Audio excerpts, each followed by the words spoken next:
Amados irmãos, boa tarde a todos. Saudamos cada um com a graça e a paz de Cristo. Recebemos a todos aqui com alegria para esse momento da instrução devocional.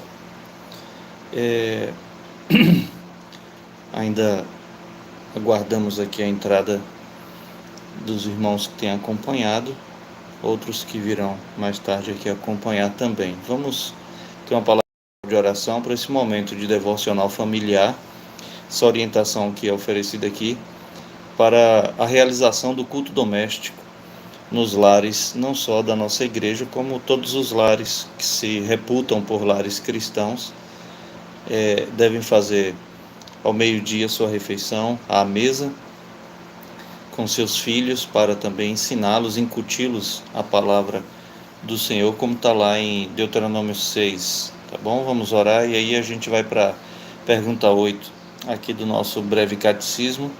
Como Deus executa os seus decretos? Deus executa os seus decretos através da obra da criação e da providência, das obras da criação e da providência. Vamos orar? Te damos graças, ó Pai querido, amanhã desse dia. Queremos louvar o nome do Senhor pelo dia de ontem mais uma vez. Rendemos graças ao Senhor pelo seu sustento. Rendemos graças ao nome do Senhor por nossa tão grande salvação por meio de Jesus, nosso Senhor, Teu Filho amado, através de quem nos achegamos a Ti. Para, ó Deus, nos humilharmos diante da Tua presença, debaixo de Tua onipotente mão. Fizemos isso hoje pela manhã cedo e agora voltamos até o Senhor em gratidão, em observação também à Tua vontade, que de maneira pactual, familiar, possamos nos dirigir ao Senhor, ainda estando à mesa com os filhos, para juntos adorarmos o Teu nome. Recebemos o alimento com ação de graças, sinal, demonstração de que o pão nosso de cada dia o Senhor nos tem dado, que o Senhor nos ajude também e nos livre do mal, que haja em nós arrependimento, perdão também, porque se não perdoarmos os que nos ofendem, que nos devem, que pecam contra o Senhor, na medida em que nos atingem, se não perdoarmos estas pessoas, tão pouco, diz o Teu Filho Jesus, depois que nos ensina a oração dominical, a oração do Senhor, tão pouco o Senhor perdoará os nossos pecados, se não perdoarmos a todas as pessoas. Então, ó Deus, nos faz como Teu Filho, que no momento de seu maior sofrimento e dor, ainda assim, ele sentindo agonias da morte, suplicou ao Senhor que perdoasse os seus algozes, porque não sabiam o que estavam fazendo. Nós te clamamos que o Senhor nos dê um coração conforme o coração de Teu Filho Jesus Cristo, para sermos parecidos com Ele. Se somos Teus filhos, nós nos pareceremos com Jesus Cristo, Teu unigênito Filho de Deus. Nós queremos te clamar, ó Deus, nessa hora mais uma vez o perdão dos nossos pecados. O Senhor fique conosco, nos ajude, nos dando uma tarde de paz na Tua presença, uma noite de descanso. Que o Senhor console o coração dos que passam por perdas. Ó Deus, por mais aguardadas que sejam estas perdas ao longo dos anos, mas mesmo assim há sofrimento e dor, porque é antinatural a morte. Nós queremos te louvar pela vitória sobre a morte, na morte de Teu Filho Jesus Cristo, por nós, os eleitos. Pedimos que esta consciência de que não morreremos mais eternamente, como o Teu Filho nos prometeu, se alguém morre nele, não morre para sempre, mas será ressuscitado naquele dia, e nós aguardamos ardentemente por esse dia, Senhor. Fica conosco, nós pedimos pela salvação, ó Deus, dos esposos, das esposas, dos filhos, netos nessa hora, pedimos pela salvação dos pais, dos avós, tios, primos, de cada um de nós. Fica conosco, nos ajuda, rogamos o nome do Teu Filho. Amém.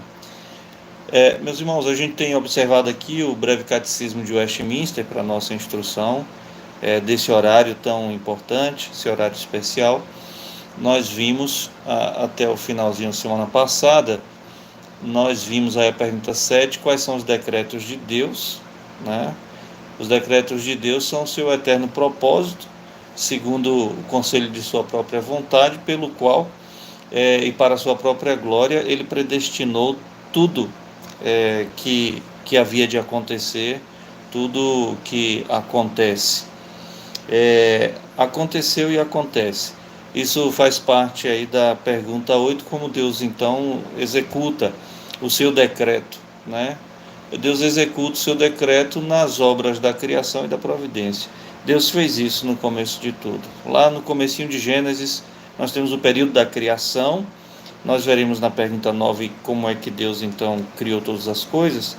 E já dando algum spoiler aqui também, né, para isso. Deus, ele fez tudo de uma maneira totalmente diferente como nós fazemos. Nós somos também criativos e nós criamos coisas, tá bom? Mas nós criamos coisas mediatas, através de outras coisas que já existem. O homem não pode fazer surgir do nada alguma coisa, tá certo? Há sempre uma acusação indevida, né? Os ateus tentam ridicularizar os cristãos e os agnósticos também tentam ridicularizar a posição histórica do cristianismo em acreditar, como veremos amanhã, que Deus, no decurso de 6 dias, do nada trouxe à existência o que não havia. Aí eles falam assim, mas Deus é mágico? A pergunta é, existe mágica? Né? Então, tá aí, tá devolvida a pergunta. Tá bom? Se você puder me dizer essa resposta, né? Existe mágica? Pois é, a resposta para isso já responde a primeira pergunta. Deus é mágico? Existe mágica? Né? Então não, se não existe mágica e Deus trouxe do nada, então como é que Deus fez todas as coisas via existência? Amanhã eu conto para vocês, mas por enquanto é necessário sabermos que o decreto de Deus, ou os seus decretos, se você quiser colocar no plural, porque o decreto é composto de várias coisas. Primeiro, Deus executa na obra da criação, chamando à existência o que antes não havia, tá bom? E na obra da providência, como é isso? A providência a gente tem que se lembrar, e mais à frente deve aparecer também aqui uma pergunta acerca de providência. A providência é o meio, ou melhor, é o modo pelo qual Deus sustenta, dirige, governa todas as coisas que ele havia criado, tá bom? Então, desde cada indivíduo humano, passando até pelas criaturas não racionais, tá bom? Indo até as nações, Deus é quem dirige todas as coisas. Deus é o autor da história, tá bom? Tem uma corrente de pensamento herética dentro da teologia mais recente, que é chamado de teísmo aberto. Foi combatido na década de 10 agora, né? Os anos 2000 até 2010, se falou bastante aqui no Brasil, por causa do assembleiano Ricardo Gondim, né? Por causa de alguns outros hereges, por causa do batista Ed René Kivitz. Estes homens, principalmente eles, são proponentes dessa heresia na teologia do teísmo aberto. Isso significa o quê, pastor? Estes homens afirmam com muita facilidade que Deus não conhece o futuro, porque o futuro não existe, então ele ainda está em construção. Essa heresia tem um pezinho dentro de uma outra heresia mais antiga, tá certo? Que não precisa a gente colocar aqui para não enchermos de termos técnicos esse momento que é devocional, esse momento que é para refletirmos aqui sobre Deus, sobre a obra de Deus, sobre nossa vida cristã, mas em outro momento isso vai aparecer aqui no canal, tá bom? Quando falarmos sobre as correntes mais recentes do conhecimento de Deus, da teologia e a penetração dessas heresias, né, que são piores do que erros, as heresias, tá? Erros nós cometemos também na nossa igreja, irmãos. O que a gente não pode ter heresias, tá bom? Que é pregar contra o que a Escritura diz. E é totalmente absurda a ideia de que Deus não conhece lá na frente, né? Pelo fato de que o futuro não existe. Um erro bem básico, bem bobo dessas pessoas hereges é que eles estão colocando Deus dentro do tempo e do espaço, tá certo? Futuro é uma categoria da existência do homem, tá bom? Assim como presente e passado, são categorias da vida. Dá uma olhada lá na playlist Visão de Mundo, que tem lá uma aula sobre isso, as categorias da vida. Mas para Deus não. Tudo é um instante presente na presença de Deus. Não há passado nem presente, não há passado nem futuro para Deus. Tudo é presente diante dele. Temos uma vida corandel, tá bom?